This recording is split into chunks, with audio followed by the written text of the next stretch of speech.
Hello Trev, thank you for your very kind comments regarding my paintings, and I appreciate very much that it gives you pleasure over the years and other people, and that does genuinely mean a lot to me. With regard to your question about the star, this was a motif that for some reason I favoured a lot in the early period, in the period of these paintings. There's no massive reason for it except that it's just a good motif to have on the side of the ship, and it adds to all the bits and pieces that you see there.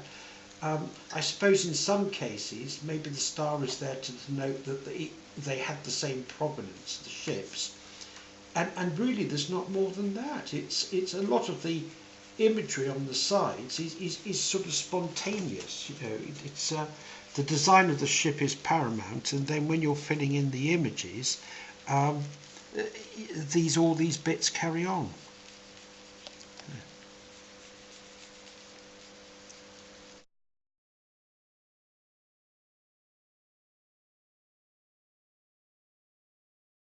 Lovely. I'm just doing a little ship, a sort of flivver. I'm not sure what it is.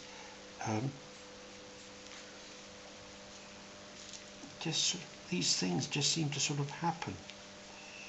There, that's all it is. It's obviously some sort of survey ship because it's got these gantries on it. Yeah. So it's the forward party ship. Well, yes, yes, I suppose it's probably surveying or something. You know, and here's the ground underneath. It's rather fun. You can make up a story as you go. So obviously something's happening. I just had a thought.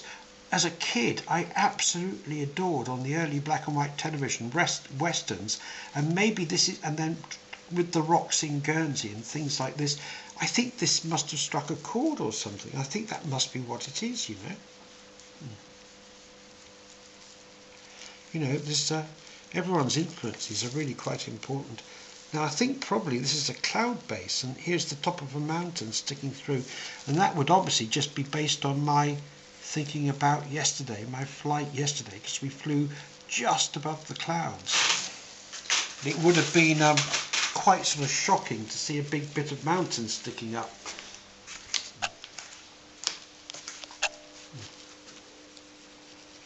So you always like to put an element of surprise in. Yes, very much so, yes. So maybe that is coming out of my early days as westerns, you know, the cowboys riding through the canyon, and you see the viewer, the Indian watching up top, and then suddenly a whole bunch of them come hammering out of a side aisle to ambush him. Yes, ambush. I mean, yes, there are a lot of ambushes in my spaceship paintings, and strange bright lights like this here on the Asimov, you know. What would that bright light? Yeah, it's mysterious. I suppose again it's the influence of things like 2001. You know, a strange and mysterious bright light coming in from somewhere. And then here's obviously the mothership, I suppose. And what would these three spaceships be? What's their relationship to each other? Do you know, I have no idea. Steve said paint a trilogy, so the shape of the space was quite important. But how I came up with this, I have no idea whatsoever, especially all these years later, you know. Yeah, I just don't know. And was this one of your rush jobs, or did you spend time on it? I think this one, I would have had a bit of time. It was obviously a major painting because it was going to have to be presented to Asimov, so it had to look good. And Steve, of course, wanted his money's worth, which is why he had it as a triptych. It meant for the price of one painting, he had 3 book covers. Do you think it was for the sake of his nerves as well, because you're always missing? Oh, Close to the deadline. It almost certainly was, is my guess. Yes, he liked to have them in the bag. Yeah.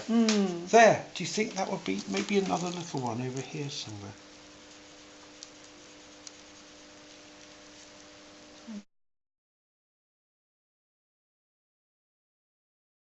There, look, it's another one here.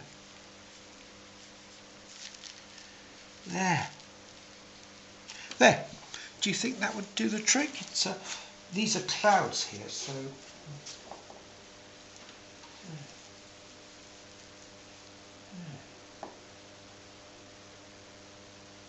He asked for spaceships, didn't he?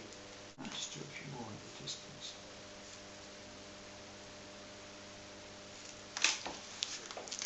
I don't want to make it too busy.